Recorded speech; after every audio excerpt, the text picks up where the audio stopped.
اور ان تمام تر افراد کا نام لکھا گیا ہے جن کو بنی ہاشم کے جوان کہتے ہیں۔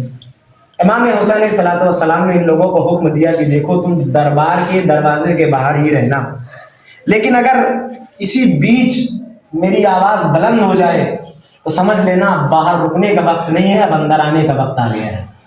الغرض امام اندر آئے، اور جب امام اندر آئے، امام کے اندر آنے کے بعد ایک مرتبہ مروان مطالبہ کرتا ہے۔ مروان کہتا ہے کہ آغا امام حسین یزید کی بیعت کر لیجئے۔ سب سے پہلے اس نے کہا کہ مولا آپ یزید کی بیعت کر لیجئے۔ ایک مرتبہ امام حسین نے کہا کہ میں یزید کی بیعت کیوں کروں؟ ایک مرتبہ مروان کہتا ہے اس لیے کیونکہ یزید اسلام کا بانی، اسلام کا سرپرست، اسلام کا والی بن گیا ہے کہ جملہ سننا تھا۔ امام حسین رک کر ایک جملہ کہتے ہیں، امام حسین کہتے ہیں وعلی الاسلام سلام، ایسا اسلام جس کا یزید خلیفہ بن جائے اس دین اسلام سے خدا حافظی کر لینا اچھا ہے۔ حسین نے بتایا وہ دین جس کا بانی اور سرپرست یزید جیسا ہو وہ دین دین اسلام نہیں ہے۔ یہاں کی بات ہو گئی۔ پھر امام کہتے ہیں کہ تو کیا چاہتا ہے؟ حسین اس یزید کی بیعت کر لے جو نہ حلال دیکھتا ہے نہ حرام دیکھتا ہے، وہ یزید جو جائز دیکھتا ہے نہ ناجائز دیکھتا ہے۔ الغرض یہ تمام تر باتیں ہو گئی۔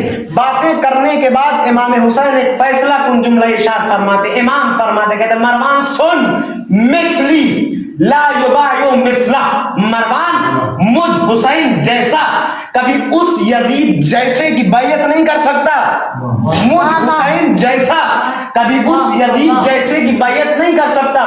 میرا سوال ہے حضرت ابا عبداللہ حسین سے، مولا آپ بیعت کا انکار کر رہے ہیں، بیعت کا جس کی انکار ہو رہا ہے اس کا نام یزید ہے، آپ کا نام حسین ہے، آپ کو کہنا چاہیے کہ میں حسین اس یزید کی بیعت نہیں کر سکتا، میں حسین اس یزید کی بیعت نہیں کر سکتا، کیونکہ بیعت کا انکار آپ کر رہے ہیں، بیعت جس کی لی جا رہی ہے اس کا نام یزید ہے۔ مولا آپ یہ کہتے ہیں کہ میں حسین یزید کی بیعت نہیں کر سکتا، لیکن امام نے کہا مثلی مجھ جیسا کبھی یزید جیسے کی بیعت نہیں کر سکتا۔ کیوں؟ امام کو یہ کہنا چاہیے تھا نا کہ میں نہیں کروں گا یزید کی بیعت، لیکن پھر بھی امام نے لفظ میں نہیں کہا، بلکہ امام فرماتے ہیں مثلی مجھ جیسا یزید جیسے کی بیعت نہیں کر سکتا۔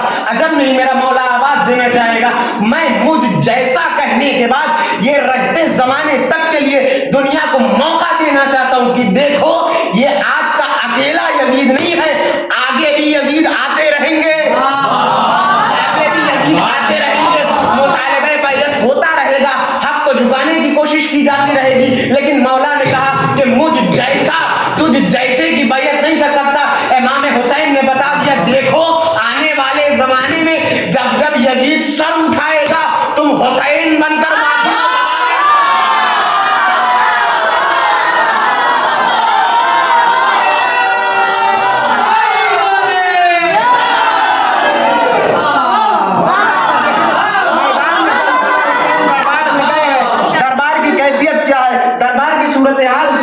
مولا کو اس نے حال چال اور ناشتے پانی کے لیے نہیں بلایا ہوا، اس نے اس نیت سے بلایا ہے کہ اگر حسین نہ کرے بیعت نہ کریں گے تو حسین کا سر قلم ہو جائے گا، یعنی حسین اس شجاع کا نام ہے، حق کی باتیں وہاں بھی کرتا ہے جہاں پر سر ہتھیلی پہ ہوتا ہے، اور ہم عام انداز میں نہیں، تاریخ لکھتی ہے کہ جب مروان نے مولا سے مطالبہ کیا، ایک مرتبہ مولا نے مروان کو اس کے نام سے یاد نہیں کیا، جب مروان نے کہا کہ حسین اگر بیعت طلب نہ کرے تو حسین کے سر و تن میں جدائی کر دینا، امام مروان لفظ سے مخاطب نہیں ہوتے، امام کہتے یبنت طلحہ، اے آزاد کی ہوئی عورت کے بیٹے،